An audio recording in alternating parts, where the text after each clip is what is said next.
This episode is brought to you by 4 Pillars Research, a nationwide leader in policy limit searches, now expanding its services to support private investigators working with injury attorneys. Since 2019, 4 Pillars Research has been known for its professionalism and top-tier customer service. If you're a private investigator, you know how crucial it is to provide accurate and complete information to your clients. Research can be time-consuming and challenging, especially when accuracy is non-negotiable. That's where 4 Pillars Research comes in.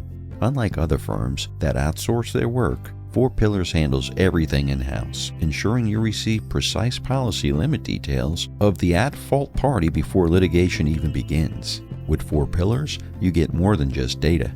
Each client is paired with a dedicated client engagement specialist, ensuring personalized service and meticulous attention to detail. And for those of you handling multiple cases, they even offer loyalty programs for high-volume clients. So if you're looking to elevate your investigative work and provide your clients with the best possible service, contact 4 Pillars Research today. Let them handle the complex research so you can focus on delivering results. That's 4 Pillar Research, your trusted partner in policy limit research. Reach out now and take your investigative services to the next level.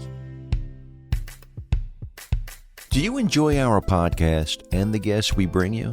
Since 2019, Matt and his team have done their very best to give you amazing shows each week. If you feel like our show has helped you to be a better investigator, or maybe even inspired you to become an investigator, please let us know. We're looking for testimonials. Drop Matt an email with a recorded 20 to 30 seconds of you talking about this podcast. You can also email him something verbal about the website. His email is matthews@satellitepi.com. And if you really feel blessed for having this content, consider supporting Matt and our show by joining Investigator's Toolbox. You really have to see version 2.0. And at just 49 cents a day, it's a no-brainer. Check out the PI Institute of Education at piinstitute.com. Since 1989, Kelly Riddle has been teaching on subjects such as surveillance, nursing home investigations, insurance fraud, domestic investigations, hidden assets, and accident scene investigations. The PI Institute of Education is a featured learning partner in the investigatorstoolbox.com. So check out the free content on the site, then visit the Institute for more great savings on additional classes. Welcome to the next episode of PI Perspectives. This week we welcome back Conflict International's Mike LaCorte. Mike has started a new podcast called Leaders. He's here today to discuss the podcast and what listeners can expect. The show will feature leaders from many different associations in the investigative industry. It's always fun and informative when Mike and Matt jump on the microphones. So please welcome world-renowned private investigator Mike LaCorte and your host, New York PI Matt Spaier. And welcome everyone to the next episode of PI Perspectives. This is Matt Spaier, your host. Today we're welcoming back a good friend of mine and somebody who's got a really cool podcast project that I wanted to highlight. It's something that he's talked about for years and finally got around to getting it together. And I've seen some of the preliminary stuff on it, and it's awesome. So I want to welcome Mike LaCorte back to the program. Mike, how are you? Hey, Matt, good to see you again. Yeah, all good. Firstly, I've got to say, on this podcast journey, I commend you. It's not easy. There's a lot of work that's involved in planning, prepping, diary management, creating decent content, getting the right people on board.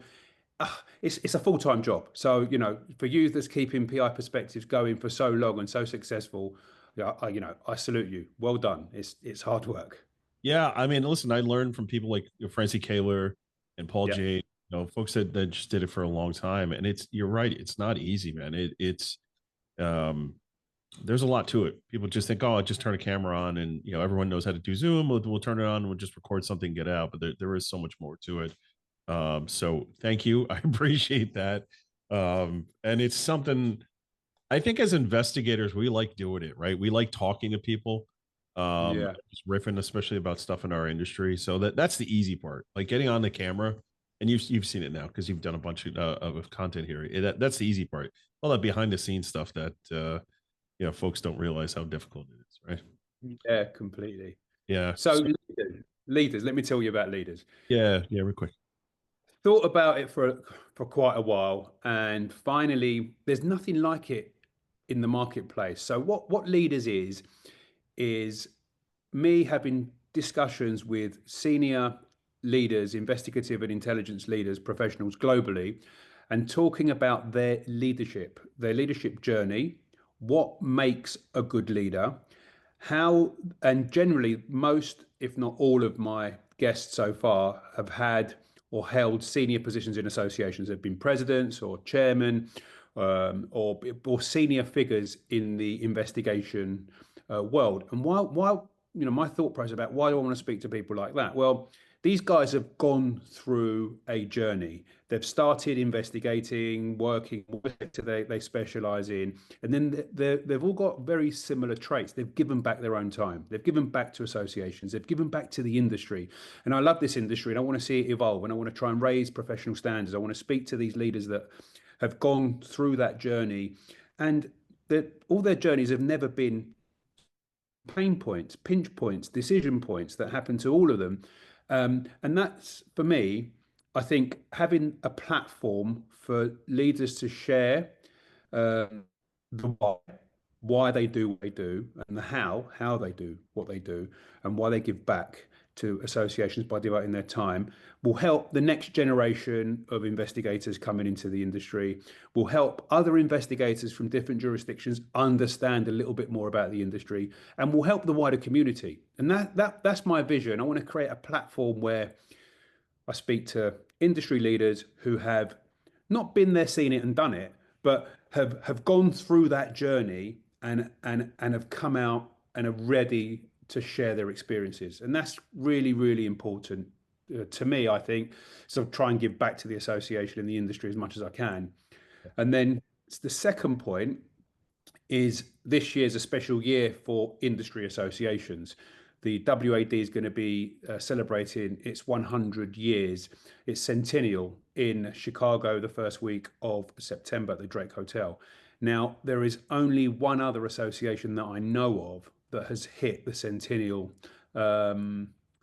period, has run more than 100 years, and that's the Association of British Investigators, which celebrated its centennial 11 years ago. And I was part of that process. I'm actually currently the president of the ABI. So for me, hitting that achievement of 100 years is huge in this industry. For an association to reach 100 years, that takes a lot of historical leaders guiding that association forward. So I want to pinch on that as well. So that's where leaders come from. That's what Leaders is all about. I hope that the listeners will find the episodes interesting. I've tried to make them interesting, short, sharp, 30-minute type discussions, not interviews.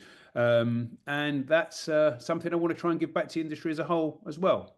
Yeah, no, it's a cool concept. I know, like, you've been talking about it for years. But in order to be a leader, you got to have that pedigree, you got to have that background, you got to have that killer instinct almost.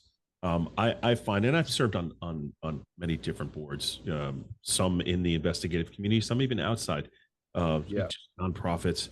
Like, you got to have a certain personality to do that. You got to be able to work with people. You got to be able to voice your opinion. I've seen people serve on boards that just keep their mouth shut and they don't say anything. And sometimes you look at it and you're like, why is this person doing this? Why are they even here?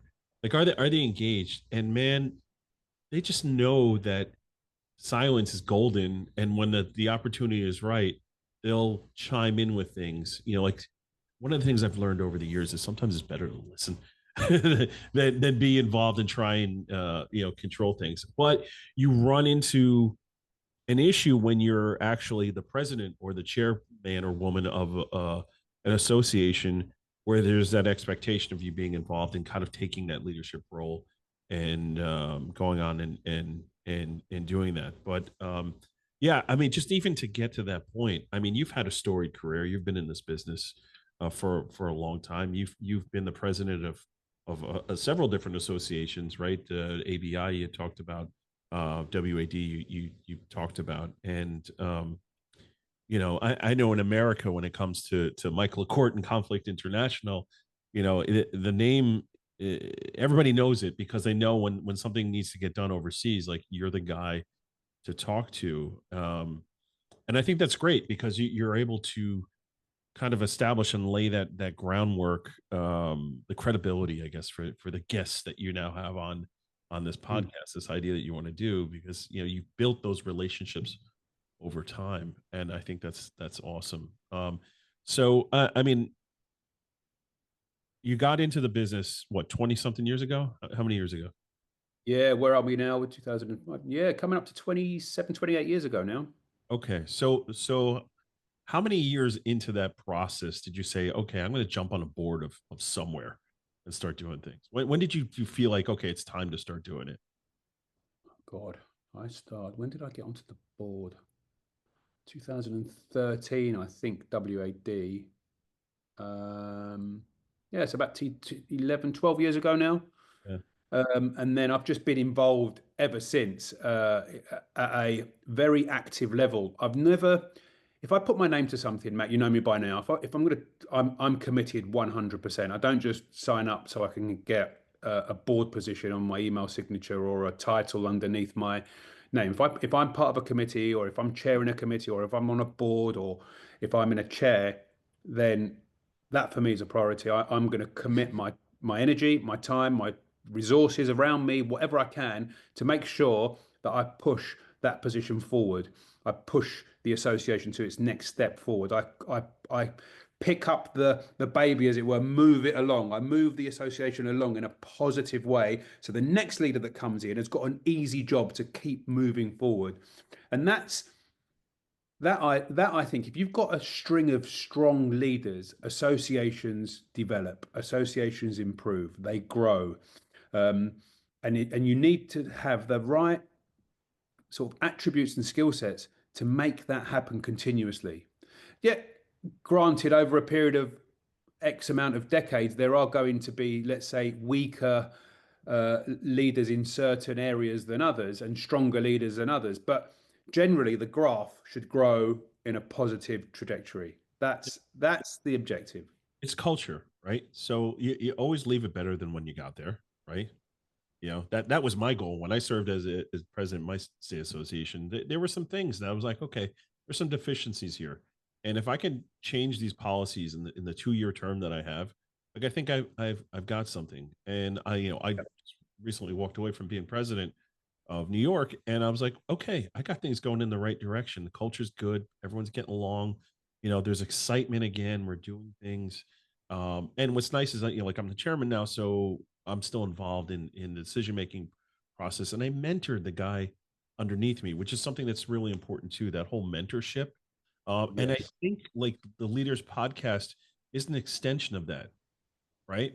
So we're mentoring other leaders that have served now to continue to have those discussions, and maybe we're inspiring folks that are considering that route. I know, like, for me, the decision to get on a board was business driven.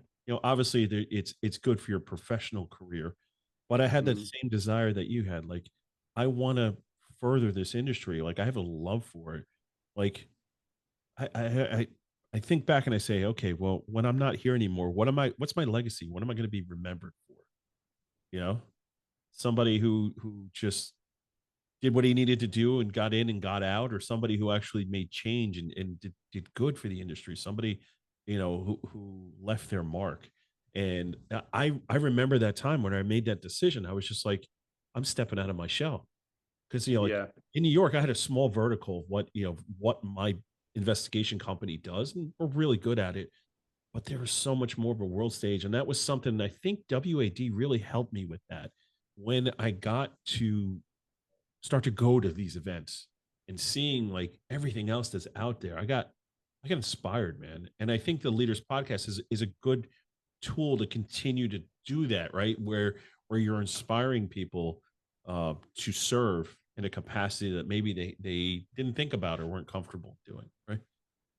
Oh, completely. And you touched on WAD. WAD has changed my career, has changed our business and has made us grow into the company that we are today. And also, and that's why I give back. After my chairs, I ran through the chairs. I got stuck with chairman for, well, I say stuck, 3 years, because one, I took chairman over a president that didn't want to take the chairman's role for a year, so it was two, and then COVID hit, so I done three.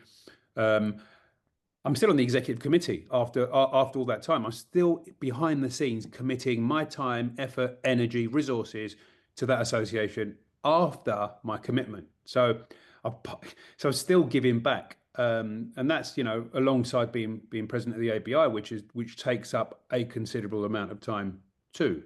But it's for the industry, and you're right. If you can motivate and show the other investigators, senior investigators still, or the younger ones coming through, that actually, guys, devote your time to board, put yourself out there, get yourself out of your comfort zone, sign yourself up to voluntary positions and roles. It will 100% improve you as a person.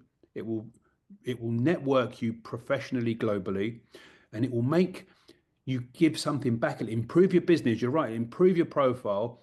It's all positive. It's all time. Right. I'm going to tell you a little story. I interviewed, or I had a discussion with Chelsea Binns, right? And one question, I asked her a question saying, what makes a strong leader? And she referenced you in there. And I thought, was that a mistake? No. But she, most people were saying, you need to be intuitive, you need to have these types of skills. She used one word, and she said energy, right? And it stuck with me. And I bet if she listens to this, she'll smile, because that stuck with me, that word. And energy covers so many areas. And if you have that energy and that drive, you will persevere and get there. And that attribute, that skill, that character, that type of personality, that energy. If you've got energy, you'll investigate a little bit further where others would stop. If you've got energy, you would continue when there's no more leads left, or there's nothing else. You're there. You the energy to persevere and continue. And I see that in a lot of strong leaders that I know personally, is that energy covers so much. And that takeaway, Matt, for having that discussion is just stayed with me. Yeah, it's a tough business, man. And we're going to take a break in a sec, but before we do, I want to close the point on this. That energy, you either have it or you don't. And when I got into this business, I have a different story, right? I wasn't former law enforcement, which I think is the same as you, right? Not former law enforcement. This is our first career, where it's not our second career. And some of the investigators in our space, it's post law enforcement, and there's a need for that. Like, there's a good balance, right? So I think like folks like us, it's a lot easier to have that energy, because we're not starting at 50 or 55 years old. We're a little bit younger when we're starting, but it's that ability to identify and attack. And like, one of my passions right now, when I get asked to speak at conferences, is talking about marketing and growing your business, because that's the space that I'm in right now. And that energy is so important in doing things, and it's just not being satisfied with where you're at. It's like, okay, I'm really happy I made it here, but what's next? What's that next challenge? And how am I gonna further what I'm doing? And that goes right back to the decision of, I'm not serving on my state association board. They've asked me to do it. They're looking for people. Let me do that. Okay, well, now I'm a regional director on the board. It's cool. I understand what's going on. They're looking for people to serve in leadership on the executive committee. Oh, okay. Yeah, I see myself seeing it. I could be a treasurer, or I'm sorry, a secretary. I don't want to be a treasurer because I want to be responsible for the money. But I see myself being a secretary, right? So that then you learn the ins and outs of like the behind the scenes, and then obviously the next role is, second vice president, first vice president, so on and so forth. And being able to just take that journey. I jumped on my state association board in 2009, and I didn't become president until 2023. So there was a long time on that board, but I needed it. I needed to do it. And I needed the drama. I needed people to push back at me. I need people not to be helpful and to learn how to deal with all that and not be a King George, for lack of a better term. Apologies, Mike. Uh, but being able to work with people and do things. This is great. I want to continue this conversation, but we're going to jump out and take a break here. And when we come back, I want to talk about like your first episode, and then some of the other episodes that we can expect, and some of the content, and these great stories and just great little nuggets, which I hope will inspire people to get more involved. So everybody sit tight, and we'll be right back. After 4 years of development, Scope Now is proud to announce the release of Grid. Grid combines OSINT with real-time physical data to achieve new levels of intelligence gathering. Grid supports over 50 data types and hundreds of thousands of sources. Upgrade your OSINT capabilities with Grid and elevate your intelligence team today at scopenow.com. Managing a team of investigators just got easier with TrackOps, the all-in-one case management software. Are you ready to enhance case flows and drive efficiency? TrackOps offers powerful management and coordination tools to streamline workflows and communication, all designed to keep your team synchronized and focused on the task at hand. With TrackOps, you can easily distribute workloads, track individual performance, and ensure deadlines are met. Plus, the TrackOps mobile app allows investigators to access case activities on the go. And the TrackOps video app allows for simple and consistent timestamping, all included at no extra cost. Start streamlining your investigation process today. Visit trackops.com for a free 15-day trial and experience the power of efficient team management. TrackOps, empowering teams, simplifying management.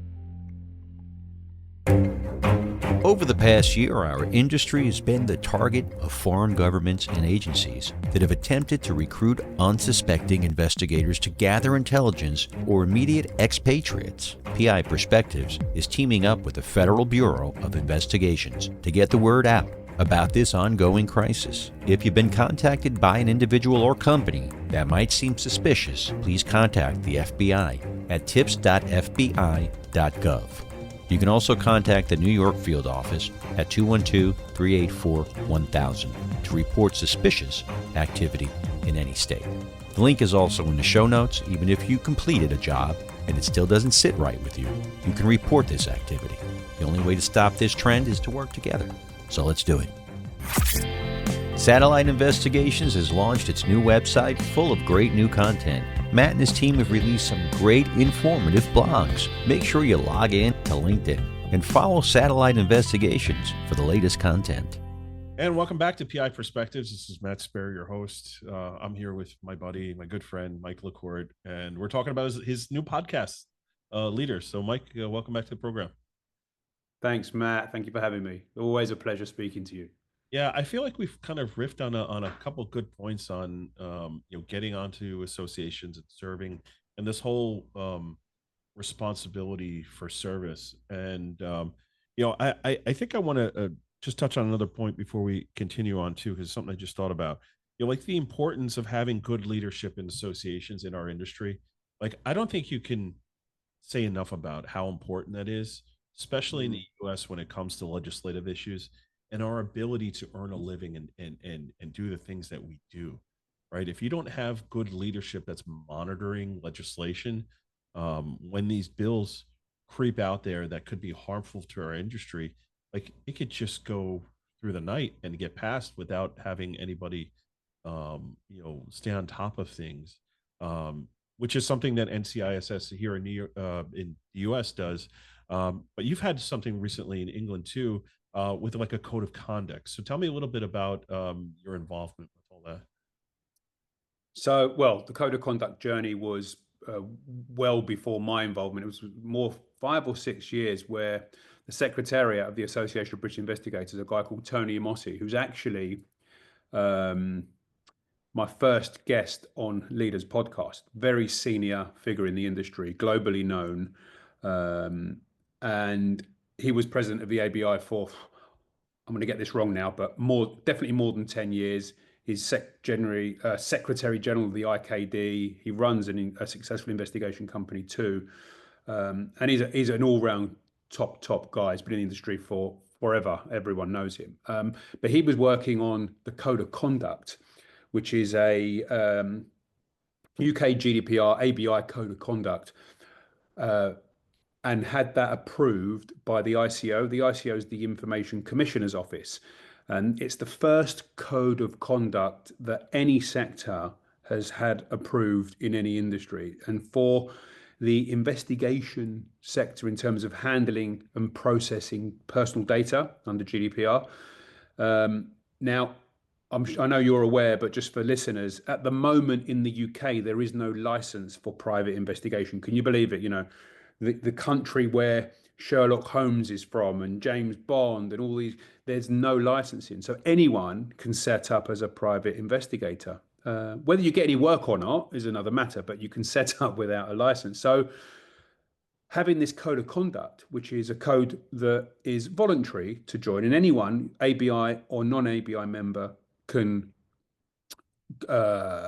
join and be part of this code and adhere to the code. There is some structure and some things that you need to do in terms of, a lot of it is covered under ABI membership, but there's a GDPR exam that you need to take as well, or a workshop that you need to attend and pass. And then there's a monitoring body that monitors your processes. So if there's an issue, there's a complaints process and policy. So, but the code of conduct is a massive turning point for our industry in the UK. And I know that other European countries, and I know this through the IKD, are looking at what's going on with the code and whether there's a potential, similar type application to their own regulator in their own country. So for us, it's huge. It's and the industry, if the legal industry pick up and accept code of conduct member status in order to instruct investigative work to, then this code will take off. And that's where we are at the moment. But yeah, that's a long answer to your short question. Very I'm long sorry. answer. I thought it would be much shorter, but let's press on here. The reason I wanted to talk about it, and I wanted to just highlight how important having good leaders, in whatever association you're part of, is, right? Because these are ideas that are discussed, but then anybody can discuss things. It's actual movement, right? Do you have the right personality to take this idea now and make it come to fruition? And when you start talking about legacy, you start talking about things that you'll be remembered for. Tony's a great guy to talk about, right? He's 10 years serving. It's like people know who he is. People know what he's done in the industry. I think it's a fantastic first guest just to kind of just hit it off and say, we're not playing around, man. We are bringing the best of the best within this industry, so you can understand that if you're a younger investigator, we'll give you something to aspire to be. If you're someone who's a little more seasoned, who thinks maybe they know everything, but they don't, or they have that appreciation of like, wow, okay, I didn't realize that that's how this happened and that came about for doing things. So I know this has been a passion project of yours for a couple of years. You've talked about it, and being as friendly as we are, seeing you kind of take that journey, talking about equipment, microphones, and making sure that you got the right stuff. And now it's all video. Like, it didn't used to be video. My first year of PI Perspectives, there was no video; it was audio. And now people unfortunately have to look at me and my guests if they want to. Yeah. So it's great, and it's always like having something to say is important, and that's something that I kind of struggled with on PI Perspectives. Like, what do I want this to be about, right? Because we can, as investigators, talk about the crime we solved, the story of how we got resolution on a particular matter, and that's interesting to some people, but not everybody. For me, I always thought of like, I want to listen to something that's going to uplift me, something that's going to be beneficial. If I'm investing my 30 to 40 minutes in listening to something, I want to walk away and say like, oh, wow, I learned something. I was inspired, or now I know who to contact if I need something done. And I think that's one of the benefits of the Leaders Podcast is that you can pull away from it. Like, it's not a waste of time to listen to it. You're going to pull something from it, and these are people volunteering. None of these guests are being paid. These are folks that are just coming on and saying, yes, let's talk about it. Let's talk about my experience and how I did things. And yeah, maybe Mike will write a check later. Maybe. I've tried to be quite selective in terms of initially, who to choose. And I did put something out on LinkedIn at the beginning when this was an idea, and it generated a lot of interest. And I had a lot of private messages, with interest on attending. And then I tried to set up a criteria. So the criteria was you had to be either current or past senior position, a president or something senior, a chairman of an association in the investigation industry. And then I had quite a well-renowned lawyer who's chair of the International Fraud Group, and a guy called Gary Miller. He's an internationally recognized litigator, and is in the asset recovery space as well, uses investigators frequently, but he's also the chair of the International Fraud Group, which is a group of lawyers from different jurisdictions as members of another group. And he said, would I fit? And I was honored to have someone of his status to want to express interest in joining Leaders when I didn't even start it. So I was like, yeah, of course you can. So, he's another guest. So it started to branch out a little bit, which is great because these guys bring in different leadership perspective. They've been there and seen, just seen change. He was working out in the Far East, for example, where investigation work is, could be a no-no. So having that perspective was fascinating.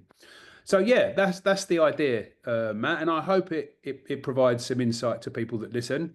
And always looking for good, strong leaders out there. So if you're interested and you want to jump on, by all means, contact me, and I'll send you the details. Be careful what you ask for. What's cool about the idea too, and you and I talked offline about this, is taking that step out of the investigative industry and interviewing leaders in different sectors of business, which it's a natural progression, right? You start and you're like, okay, let's talk about our industry now and let's inspire. But sometimes you do come across people and you're like, okay, this is like very inspiring. I remember I had a conversation and I ended up not having him on, but there was a UFC fighter that I became very friendly with. And he was a recovering drug addict, and just like a really cool story, very inspiring. And we were talking about coming on. I was like, it's a little bit outside of the realm of what we do here, but would you be interested in coming on and doing it? And we got pretty far in those conversations, and then I think he ended up getting an agent or something, and they were just like they that squashed it right there, right? As soon as you got an actual talent agent, they kind of muddy up the works. But yeah, it was cool. I came close, and I would have done it because I thought it was interesting, just that inspirational type of thing. And I've had on investigative journalists, like that's been pretty cool, like interesting, talking that angle. I have lawyers on from time to time. In fact, I'm going to have one on recently. Probably after this episode, there's going to be another one. A guy who's killing it in the marketing game on like TikTok. His TikTok videos are killer. And I'm just like, well, maybe some investigators want to start doing TikToks. There are a couple out there. But maybe there's more. Maybe an investigator listening to this guy doing this thing will inspire them to say, you know what, I can do it, and move forward. So I'm always like looking to do things differently. I've been doing this episodes since 2019, Yeah. So close to 300 episodes, maybe even over 300. I don't know. I lost count. But it's cool. I don't know if you've seen it yet in chatting with people, but not everybody's easy to talk to too. And that's one thing you'll learn on trying to pull things out of people and keep a conversation going. And sometimes people talk too much, right? Like that whole code of conduct thing. Can I have that 10 minutes back in my life? I don't know. No, but you've helped, Matt, as well. We've had discussions offline about, before I sort of wanted to get involved and launch this, but you give me some sound advice.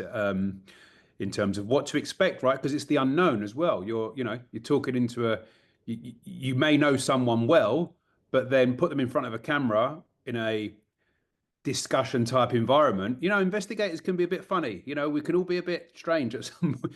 Put them in this environment, it's like, hold on, where's this going to go? So sometimes you're right, conversation maybe doesn't flow as easy as it would off camera. And then you've got others who, like you say, run away with it forever. So yeah, and you gave me all these points, which was good, good insight. But listen, I'm not a podcast host.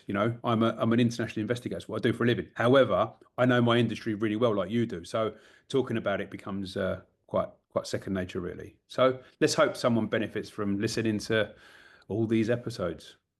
I think so, man. And I think you've kind of have a good idea, and you spread it out around a bit, and just representing different sectors in the industry and different things, and different people that have different business models. That's the other thing in our industry. There's so many different types of business models, or little niches that you could get in and be really good at, where you can blow yourself up and be massive companies. And that's another thing I love about WAD, just going to talking to investigators from different countries. And it's like, wow, that guy does exactly what I do, but just in a different language, or maybe the laws are just a little tiny bit different. And, it's so interesting. Or, just hearing the different stories about how they do things is really, really great. I've come across situations too, and I'm sure you haven't gotten there yet, where I had one episode that I had to completely just throw in the can, just throw it right in the garbage. And I was so upset because it was such a great episode. So it was a civil engineer, somebody who does like accident, not even accident, well, accident reconstruction, but not car accident. It was more of a civil engineer for like, broken steps, sidewalks, whatever. And we were talking about synergy between investigators and engineers, and things that are important. If you're an investigator and you're going out and you're capturing evidence early on, here are some pointers, some things that you should do that can really help the engineer later on. And it was fantastic. I mean, it was really just a great episode. It was like, and you'll get those every once in a while when you're recording, you're just like, this is why we do it. This is good. Like, it gets the juices flowing, get you excited to talk to people and do things again. And then like, I think I had scheduled it to go like 2 weeks later. And unfortunately, the guy was married to an attorney, right? So he knew going in what we were going to talk about, what everything was about. And he okayed it and all that. So, then I get the first email from him like, hey, can I have the audio file? Like, I'd like to go over and, for editorial purposes. I'm like, nope. Nobody's editing my content. I'm sorry, except the guy I pay to do it, right? Nobody's doing all that. Shout out to Joey Salvia. He's the best editor ever. So you've got this creative back and forth now, right? So then like he brought up a point, and I thought was a really good point, and it's something he probably should have thought about a little bit better before agreeing to be on my episode. That he testifies in court. And he was really concerned about something he said or done, or said or did or talked about on the episode that could be used in court proceedings later on. Like, isn't it true you said this on this podcast? Blah blah blah. I was like, wow, that is a real valid point. I didn't think of that. And I was like, well, let me ask you a question. Is there anything that you said during this episode that you thought could be damaging or may come back? And he came back to me and he said, no. He goes, honestly, he goes, this was great. Like, I thought it was a great episode. So I'm like, well, what's the problem? And he's like, yeah, the wife says no. I was like, okay, pick your battles, bro. Like, no problem. Just throw this one in. And I was so upset, but it's the only episode I've ever recorded that will never air, and it's a bummer, but it is what it is, right? Maybe we can watch it together. Maybe I don't know. I think I actually did delete it. I felt like I got like the wife started getting like annoying with me. Like, it was, she was sending like official letters, and then I got annoyed with the guy, so I just unfriended him on LinkedIn. I was like, yeah, we can't be contacts anymore, man. I'm done with you. Oh dear. Yeah, which was unfortunate because we had talked about synergy and we talked about referring business. And every now and then, like, I'll get a call, like, a good civil engineer. And I'm like, I can't do it. Like, I'm not good. Like, I was that way for like a year or two, but I've actually recently sent him stuff. And I'm just like, I'm not trying to screw my client who's looking for a good resource. Oh, cool. The guy was really good at what he did. And, and that's the good sign of being a leader, right? Is knowing, it can't be about you personally. It's got to be what's in the best interest of either your client or your association, right? Those are things that they don't teach you, you learn. And the best way to learn about being a leader is to be around other leaders and to listen to other leaders, right? Yeah, exactly right. And it's the mentors, right? The guys that are a generation or two older and have been through those challenges. We're just most leaders face the same challenges in different generations because they change slightly, but the crux and nuts and bolts of it is more or less the same. And that's what I found by speaking to a lot of the senior people that I've spoken to is, their journeys, although very different, when you break it down and peel those layers off, the character traits of these individuals that I speak to are all really, really similar. And that's what I like about it, Matt. People buy people. I keep saying this, like one of my lines: people buy people. People do business with people they like, and you develop personal connections with people that you like. You enjoy their company, and you like the way they are. And I've found that all the leaders that I've spoken to have all got that similar trait, that Sure. similar synergy. And I like that. I really do. Yeah. I mean, it's like, I know when I was getting into this business and just kind of, doing my thing, I realized very early on the folks that I wanted to get around. And I was intentional about trying to spend time with people I really looked up to. Um, guys like Wes Bearden and Kelly Riddle and folks that just are getting it done. Having a conversation with a guy like John LaJoy, which could be an investment. When John used to call me, I'm like, okay, this is 30 to 45 minutes of my life I'll never get back. But those were important conversations that we had. There were certain things that that needed to take place, and you do pull from all that. And yeah, I think it's commendable for you to do this, Mike, to make the effort to go out and solicit these leaders and memorialize this. And that's the other thing too, especially like I love speaking to folks that have been in this industry for a long time because they're not going to be here forever. So like, God forbid something happens to them and they're no longer with us. You've memorialized a little bit of their personality. And it's such a cool thing. I feel sad when I have to run a best of episode for somebody that's passed away. But part of me is also very proud that I was able to memorialize who that person was. I think it's Yeah. it's a cool thing. Yeah, I didn't think of that, but yeah, thanks, Matt. It's good. No, I commend you for doing it. So we're gonna close out here. So it's Leaders Podcast. This is, by the time this is airing, Mike's Leaders, it's just released. So if you can't find it anywhere, you're a terrible investigator. Shame on you, because the PR machine is rolling right now for it. All podcast channels, right? There's a video channel as well, Mike? Yes, on YouTube, Spotify, Amazon Music, and another one, which is something else that Amazon, Spotify, YouTube, and another channel, which Alicia, who's the girl who does all this stuff, is amazing. She's put it up. And we've got a LinkedIn channel that started. And TikTok, Instagram, she's done that as well. More modern stuff. So yeah, there you go.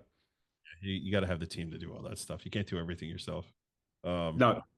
Well, Mike, this has been great. Thank you so much for coming on. It's always a good chat when we turn the cameras on and the microphones. But what folks don't know is you and I talk like this all the time. We just don't have cameras on.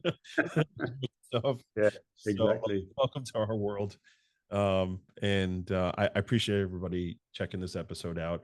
Please go check out Leaders. There's always room for more content and good things to invest your time in. I'm telling you right now, you will be blessed by doing it. I've seen some of the early content that's been pushed on this, and you're in for a treat. So thanks everyone for tuning in. Thanks again, Mike, for coming on, and we'll catch everybody on the next episode. Pleasure. Thanks, Matt. Lovely speaking to you. Thanks for checking out the show. Make sure to listen and follow the Leaders Podcast. It's available now on all podcast apps. We also want to thank 4 Pillars Insurance Research for sponsoring the show. Additional thanks to Scope Now, TrackOps, and the PI Institute for Education for supporting our podcast. Don't forget about investigatorstoolbox.com, where you can type in Perspectives 50 to save $50 when you join. And please follow Matt and Satellite Investigations on LinkedIn. And if you have a question or a comment about the show, you can email Matt at matthews@satellitepi.com. And you can also find him on LinkedIn and Instagram and Facebook. We want your feedback to bring you the best shows possible. And we'll be back next week with a new show, so make sure you tune in and stay safe out there.